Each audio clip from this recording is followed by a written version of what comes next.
Con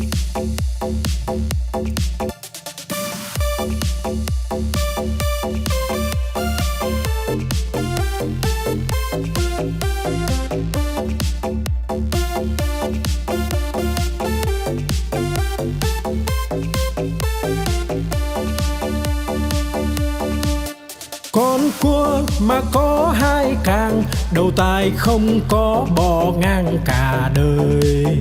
Con cá mà có cái đuôi, hai vây ve vầy nó bơi rất tài. Con rùa mà có cái mai, cái cổ thụt ngắn thụt dài vào da. Con voi mà có hai ngà, cái vòi nó cuốn đồ nhà đồ cây. Con chim mà có cánh bay, bay cùng Nam Bắc Đông Tây tỏ tường.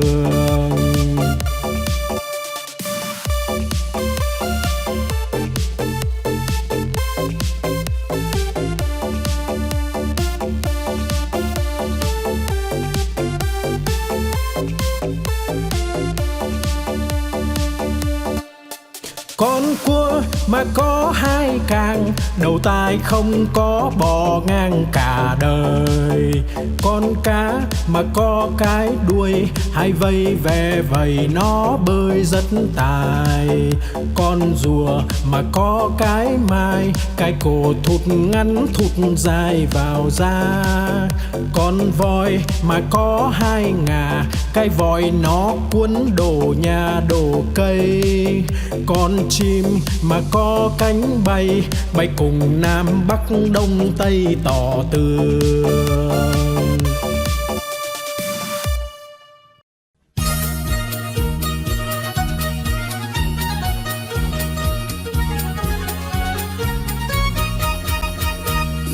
Đi chân bò cầm cây roi thật to, bò không đi lấy cây roi ra chọc đít bò, bò đứng dậy đi ngay.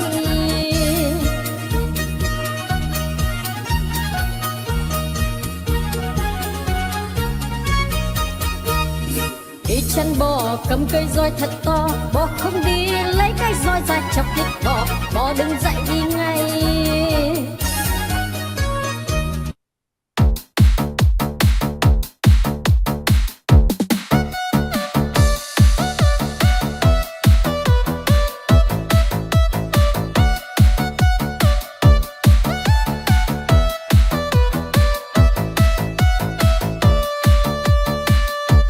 Lòng vĩ dạ là con cá cơm, không ướp mà thơm là con cá ngát.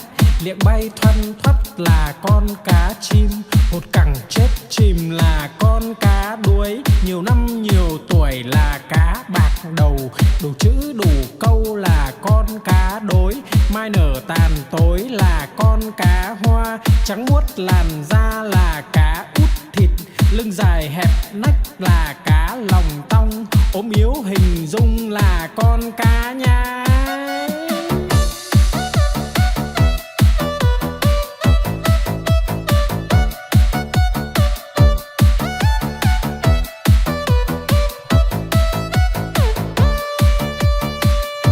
No lòng vĩ dạ là con cá cơm, không ướp mà thơm là con cá ngát.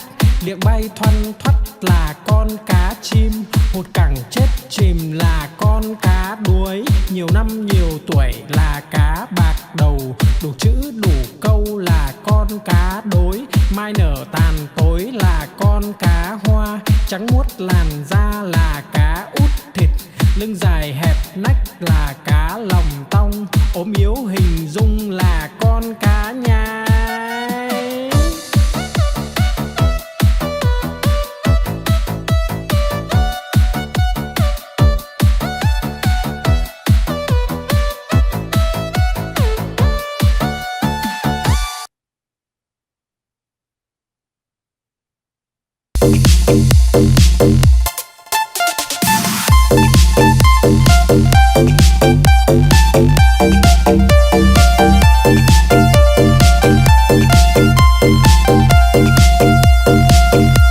Đi cầu đi quán, đi bán lợn con, đi mua cái xong đem về đun nấu, mua quả dưa hấu về biếu ông bà.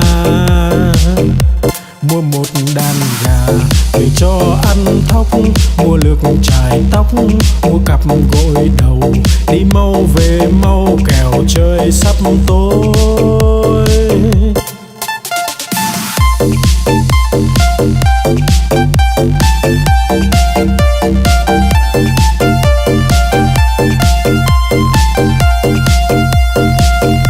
Đi cầu đi quán, đi bán lợn con, đi mua cái xong đem về đun nấu, mua quả dưa hấu về biếu ông bà, mua một đàn gà về cho ăn thóc, mua lược chải tóc, mua cặp gội đầu, đi mau về mau kẻo trời sắp tối.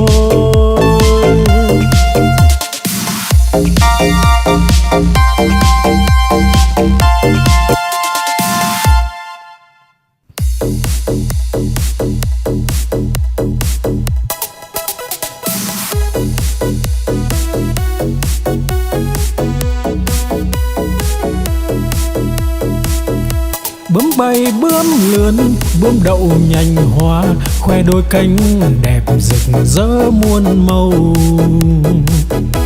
Bướm bay bướm lượn, bướm đón mùa xuân, vàng xanh đỏ tím, bướm bay dợp trời.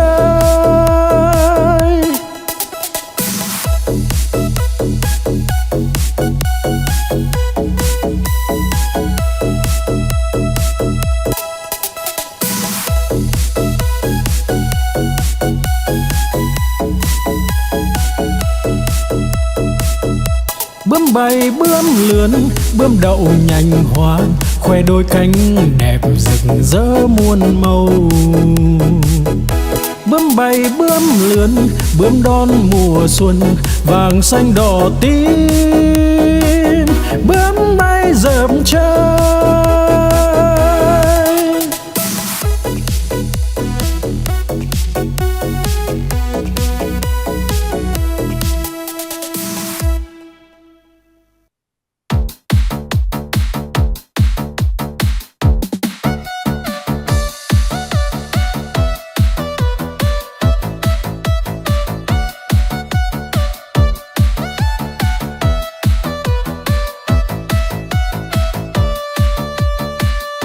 No lòng phĩ dạ là con cá cơm, không ướp mà thơm là con cá ngát, liệng bay thoăn thoắt là con cá chim, hột cẳng chết chìm là con cá đuối, nhiều năm nhiều tuổi là cá bạc đầu, đủ chữ đủ câu là con cá đối, mai nở tàn tối là con cá hoa, trắng muốt làn da là cá út thịt, lưng dài hẹp nách là cá lòng tong, ốm yếu hình dung là con cá nhái.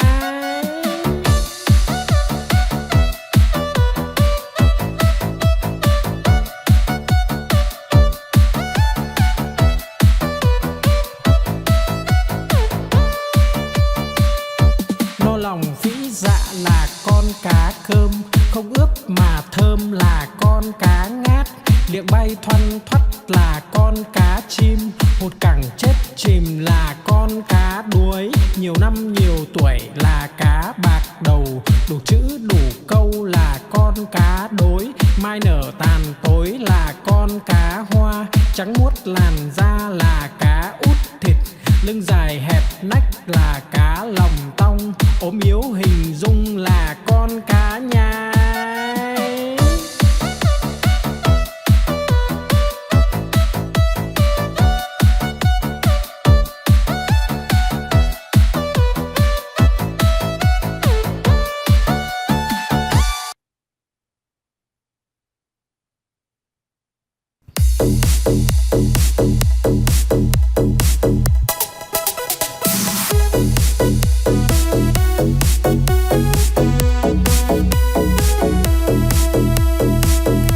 Bướm bay bướm lượn, bướm đậu nhành hoa, khoe đôi cánh đẹp rực rỡ muôn màu. Bướm bay bướm lượn, bướm đón mùa xuân, vàng xanh đỏ tím, bướm bay dợp trời.